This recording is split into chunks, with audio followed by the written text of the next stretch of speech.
Hello everyone, this is Yunu Dhankar and welcome back to our YouTube channel #CommerceVibes। तो class 11th accountancy chapter कर रहे हैं 17 और chapter है बेटा अपना प्रोविजंस एंड रिजर्व्स। इस वीडियो में करेंगे हम इसका जो एक टॉपिक है रिजर्व। हमने प्रोविजन प्रीवियस वीडियो में कर लिया था, तो रिजर्व के बारे में देखते हैं और फिर इन दोनों के बीच में जो डिफरेंस है वो भी निकालेंगे।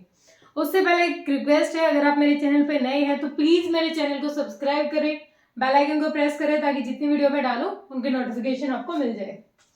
रिजर्व्स क्या होता है? रिजर्व होता है किसी भी अननोन लायबिलिटी के लिए जो सेविंग हम करते हैं। देखो प्रोविजन क्या था, किसी नॉन लायबिलिटी के लिए सेविंग कर रहे थे, कुछ पैसा अलग से रख रहे थे। रिजर्व होता है जब हमें पता नहीं इन फ्यूचर कोई भी हमारा एक्सपेंस एकदम से आके खड़ा हो सकता है, भाई लायबिलिटी कोई एकदम से इंक्रीज होगी, तो किसी अननोन थिंग के लिए, अननोन लायबिलिटी जो इन फ्यूचर हमारे इंक्रीज हो सकती है, कभी भी राइज हो सकती है, उसके लिए हम प्रॉफिट में से कुछ पार्ट निकाल के रख देते हैं, वो होता है रिजर्व। ठीक है, क्या होता है रिजर्व? देखो प्रोविजन में हमने किया था, प्रोविजन में था हमारा क्या कि जो पीएनएल था, प्रॉफिट एंड लॉस अकाउंट, ठीक है, उसकी डेबिट साइड और क्रेडिट साइड दो चीजें थी। प्रोविजन हम सारे यहाँ पर ऊपर लिख रहे थे, उसके बाद हम अपना जो नेट प्रॉफिट था वो कैलकुलेट कर रहे थे। लेकिन जो रिजर्व है वो रिजर्व प्रॉफिट में से, नेट प्रॉफिट में से निकाला जाता है। तो प्रॉफिट आने के बाद इस प्रॉफिट में से ही क्या निकाला जाता है?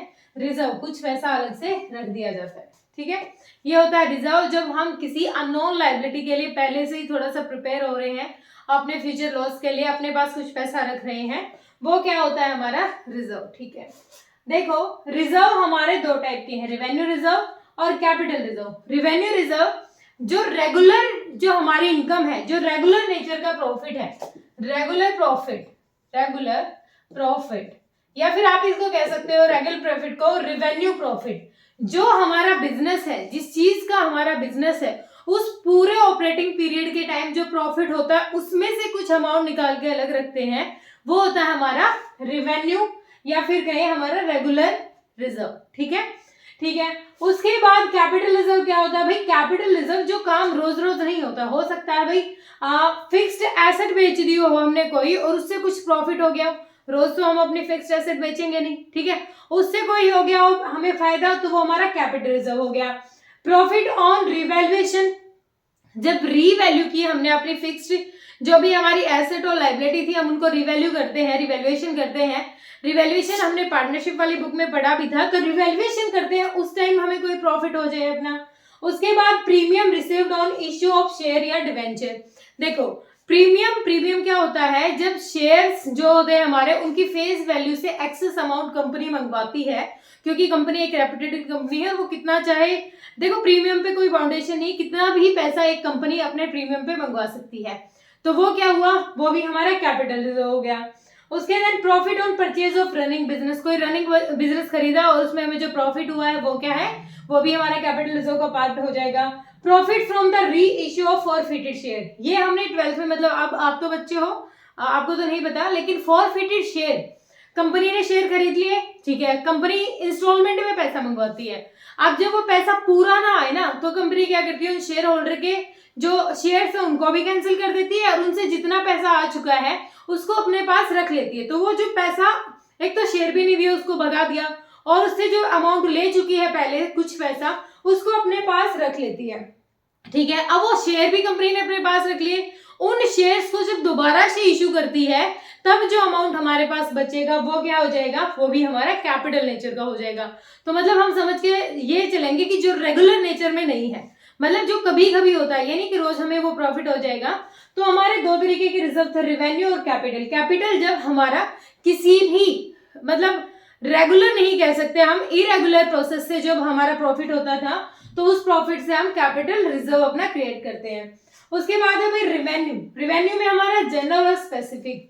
जनरल में कोई भी हमारा इन फ्यूचर कोई भी लायबिलिटी आ सकती है, हम उसके लिए उस पैसे को यूज करेंगे, हमने कोई पर्टिकुलर नाम नहीं रखा, कोई भी लायबिलिटी हमारी आ सकती है, हमने उसमें क्या करेंगे? जनरल रिजर्व के अमाउंट को यूज कर लेंगे।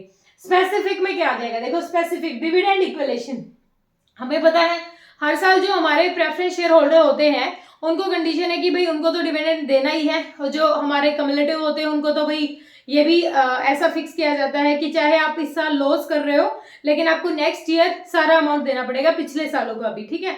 तो हम उसके लिए पहले ही कुछ रिजर्व रख रहे हैं ताकि हमारा जब डिविडेंड होगा ना तो उस टाइम हम इस पैसे को यूज कर लेंगे।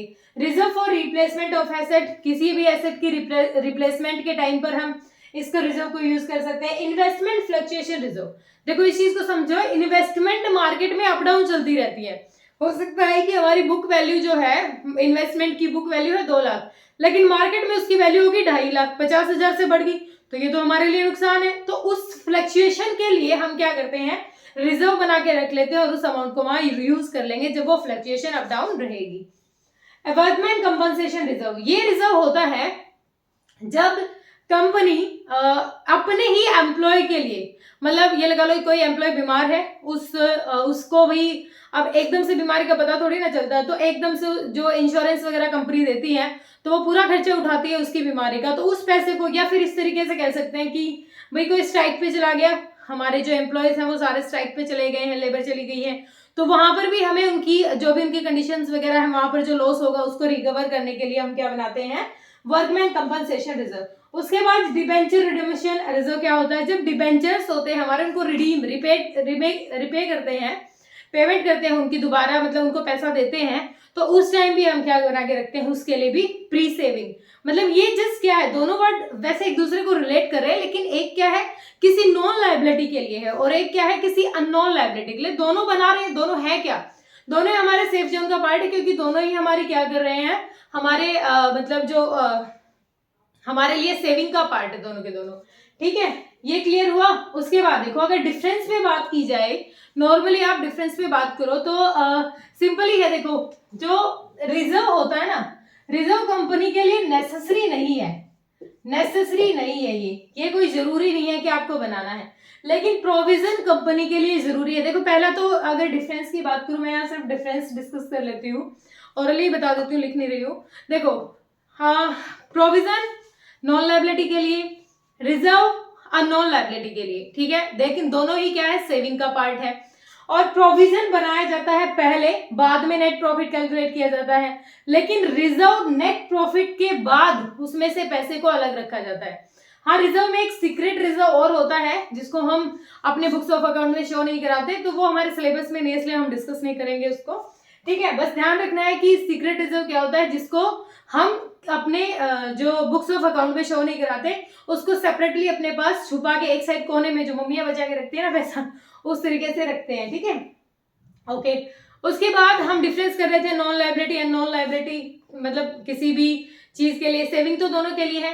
प्रोविजन बनाना कंपनी एक्ट के अकॉर्डिंग नेसेसरी है, हर कंपनी को प्रोविजन बनाना ही पड़ेगा, ठीक है, लेकिन रिजर्व के लिए कोई फाउंडेशन नहीं है, मतलब ऐसे कोई रिस्ट्रिक्शन नहीं है कि आपको बनाना ही है, ठीक है, प्रोविजन जरूरी है। उसके बाद भाई प्रोविजन क्या है, हमारी मतलब जो अमाउंट है पीएनएल का, नेट प्रॉफिट बाद में कैलकुलेट किया जाता है, पहले प्रोविजन रेडी किए जाते हैं, ठीक है, और प्रोविजन आफ्टर नेट प्रॉफिट के बाद निकाला जाता है, ठीक है। और जो पीएनएल है वो कहाँ, सॉरी जो प्रोविजन है वो कहाँ डेबिट किया जाएगा, भाई प्रोविजन डेबिट किया जाता है, पीएनएल की डेबिट साइड दिखाया जाता है।